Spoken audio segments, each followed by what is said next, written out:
I just got done watching When They See Us on Netflix, and I had to do a review for this. Hey everybody, welcome to The Turnout. I'm your host, Aloy. Don't forget to follow us on Twitter at TheTurnoutUSAA, and check out usaaudiences.com for special event and movie screening invites. So on Netflix right now, there is a limited series. It's 4 episodes, about an hour apiece, and it's called When They See Us. And I have to say right up front, this is a super important series that was made. It was directed and put together by Ava Duvernay, who is well known for her other documentaries, such as The 13th. And she's also in the process of putting together a documentary for Prince, which I am super excited to see. I'm a huge Prince friend. So I already knew going into this that it was going to be great, just because the filmmaker is already on my list of amazing filmmakers. Then we have to get into what is this about. It's a series about a group of brown and black boys accused of a heinous crime, dragged through the mud in terms of media and the courts, and forced to serve prison time for a crime they did not commit. This group of boys is commonly known as the Central Park Five. But for me, this always held a really kind of icky sounding thing. This place that's in the middle of the town that they love is now a branding of something very negative for their lives. I hope that they don't call them the Central Park Five anymore. I think that it's honestly kind of an insult at this point. I think that they need to say their names. Korey Wise, Yusef Salaam, Raymond Santana, Antron McCray, and Kevin Richardson. That's how you need to refer to these boys who are now men. Again, they served lengthy prison terms for a crime they did not commit. The series so far is doing well on Netflix. Millions of people have watched it, and it is really kind of a home run in terms of ratings. Other channels and outlets have reviewed it. It's getting high marks across the board. Obviously, you know we don't give scores or rankings here on The Turnout. Instead, I'm going to assign some emojis to it. These emojis are not happy emojis. I will go ahead and let you know right up front. And this is your spoiler alert before I jump into the big parts of the series. This is decades old news now, so you can always just pull up a Wikipedia and learn it. So something decades in the making is a little hard to justify as spoilers. However, if you are new to the material, watching the series first is super important. It is emotional, and I do want to warn you guys about that right up front as well. I found myself crying a lot during the series. Also, Niecy Nash, who plays one of the moms in the series, spoke about the fact that they had counselors on set. And if that doesn't tell you what kind of ride you're in for this experience here, then I don't know what does. And I'm going to jump right into it, but first, don't forget to hit like, hit subscribe, hit the bell notification so you know when we release new videos. Okay, so the series is split up in 4 episodes. So what I'm going to do is I'm going to assign 1 emoji per episode, and I think that that's fair in this sort of series. The first episode actually covers a lot of ground. It covers the crime itself, what the boys were actually doing when this crime was going on, and also their arrest and their interrogation and their eventual forced confessions. And I'm going to assign the angry emoji to this episode. I honestly was feeling just very, very angry while I was watching it. Not only were there a whole lot of really bad choices on the part of the boys, but they were young, they don't know the information. There were bad choices made on the part of the parents. Again, I don't believe that a lot of the parents knew their rights, so they were signing things away and they were allowing things to happen that they knew was wrong, but they were told was the way that it worked. But the real anger comes from the portrayal of the police in this case.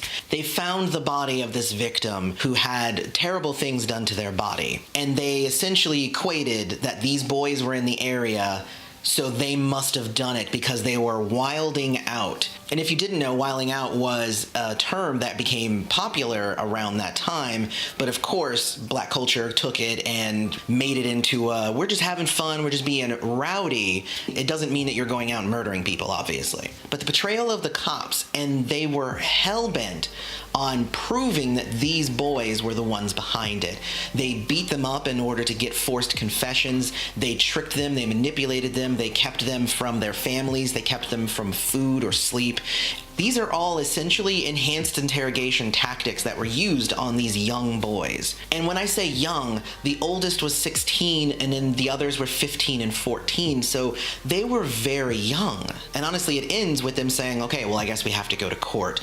And it was horrendous, and I hated every moment of it. It was riveting, but it made me so mad.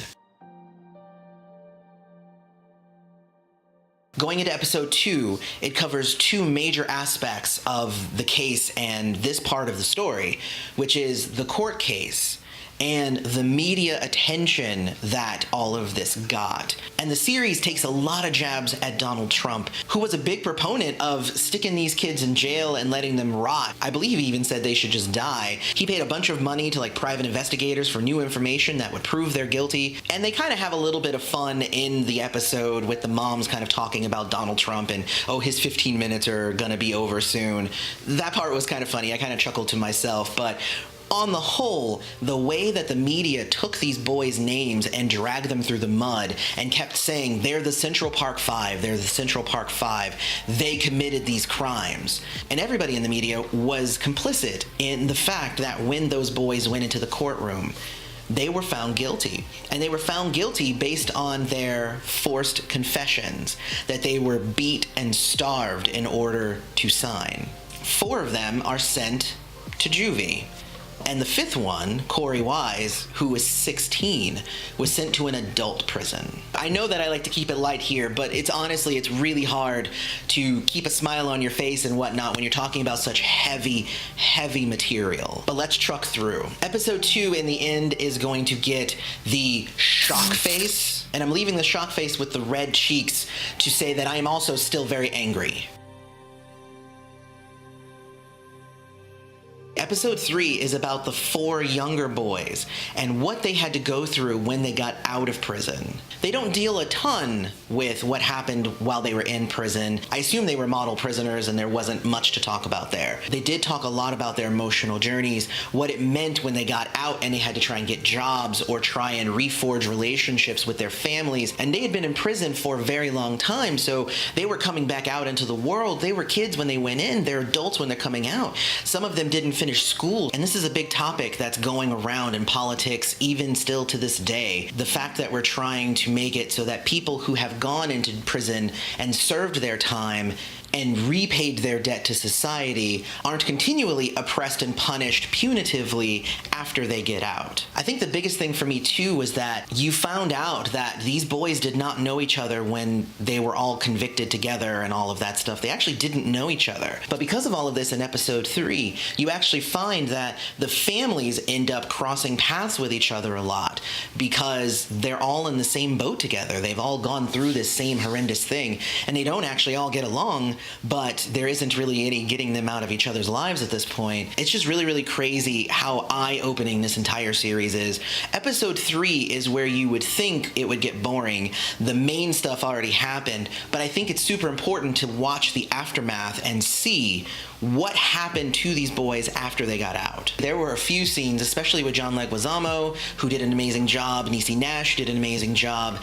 I'm going to award episode 3 the sad with a tear face emoji, because yeah, that's pretty much what it did to me. I was, again, crying a lot, and I was mostly misty at this point. At episode 4, I'm going to give it the bawling my eyes out emoji. So before I jump to the exact reason why, episode 3 was about the 4 younger boys who went to youth detention centers. The 5th episode focuses heavily on Korey Wise, who was the 16-year-old who was sent to the adult prison, and all of the horrible things that he had to go through. Not only was he habitually beat and forced into, prison culture, but at the same time, every time that he was up for parole, they asked him to admit that he did this thing that he did not do, and he wouldn't do it. He was ready to just serve his entire term. And somewhere along the way, he crossed paths with the guy who actually killed that woman and raped her. And his confession made it so that not only did Korey get out, but all of their records were expunged, and they ended up suing and making millions, which doesn't really give them back their childhood, but it's whatever. That's kind of how our legal system works. But yeah, the bawling the eyes out, the moment that the 5 men stood together and they were announced by name, and it also showed the pictures of the actual men. This, I was in tears, and I don't know if you can hear it in my voice, but I'm kind of almost in tears right now. But it was so powerful. It might also be the fact that the music in the background was very emotional as well. Thank you, Ava Duvernay, for making me cry with good music choices. But it was so powerful to see these men proclaim their innocence from beginning to end and finally be exonerated and have it proven that they did not do this horrible act. And I'm going to say it again. If you have not watched this series, you need to watch this series. If you are somebody who has questioned what Black Lives Matters mean, watch this series. If you are someone in law enforcement and you're one of those good apples who's like, why does everybody hate the police? Watch this series. The title says it all. When they see us. It means when they see us, they see criminals. When they see people of color, the police see criminals. And this is something that needs to stop. And I feel a series like this on a platform like Netflix, with the power of a filmmaker like Ava Duvernay, with the star power of the actors in this thing. Not only are there some brand new actors who acted their butts off, but it also has some really powerful names attached to it as well, like Felicity Huffman and all of these people. Just, it was acted amazingly. It came off great. It was emotional. It takes you on a journey. There's so many great things to say about this movie that it's really, I mean, oh my gosh. So I want to know what you guys thought of When They See Us. Not only what did you think of the episodes, what emojis would you give it, what do you think about the name of the series? Let me know. And yes, this was a heavier one than normal. I apologize, and I'll be back to the happy-go-lucky stuff later, I'm sure.